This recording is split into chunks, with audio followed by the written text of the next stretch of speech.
जी कहिए ऑफिसर साहब। क्या अदनान दमीर खान आप हैं? जी मैं ही हूँ। आपके खिलाफ शिकायत दर्ज हुई है, आपको हमारे साथ पुलिस स्टेशन चलना होगा। कैसी शिकायत? सिनान गुर्दनान ने रिपोर्ट की है कि आपने उसे मारा और उसके वर्कशॉप को नुकसान पहुंचाया है, इसलिए आपको पुलिस स्टेशन चलना होगा। अरे या अल्लाह, तू हमारी मदद फरमा। एक मुसीबत खत्म नहीं होती कि दूसरी सर पर आतम की। अदनान तो अपने चच्चा से पहले ही गिरफ्तार हो रहा है। बेटे ये सब कुछ क्या हो रहा है? हुरिया साहब, जमरुद को मत बताइएगा वरना वो परेशान हो जाएगी। मैं जल्द वापस आऊंगा। ठीक है मेरी जान। फिक्र मत करो, मैं भी तुम्हारे पीछे आ रही हूँ। गाड़ी निकालो फौरन। खुदा के लिए वहाँ जो कुछ भी हो हमें बर वक्त खबर करते रहना।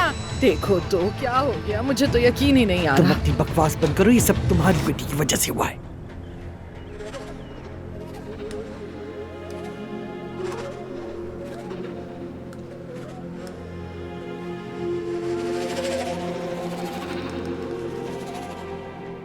सोहा, क्या वो सब ठीक तो है ना?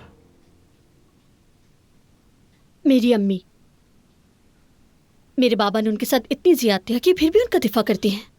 वो उस आदमी को बचा रही है जिसने अपने बच्चों को तकलीफ दी, क्योंकि मैंने सच बोल दिया। अरे हुआ क्या है? उन्होंने अपनी उस बेटी को भुला दिया जिसकी जिंदगी उसके बाबा ने जहन्नुम बना दी थी, क्योंकि उन्हें लगता है कि बाबा अपनी ताकत और महल खो देंगे। तो ठीक है ना, इसका मतलब तुम जैसा अपने बाबा को समझती हो वो नहीं समझती। वो अच्छी तरह समझती हैं, मगर उनके लिए मानना आसान नहीं। इस निजाम ने औरतों को अपने आप से दूर कर दिया है। वो अपने जालिम शौहर का साया बन के रहेंगी। इसलिए मैं पढ़ना चाहती हूँ।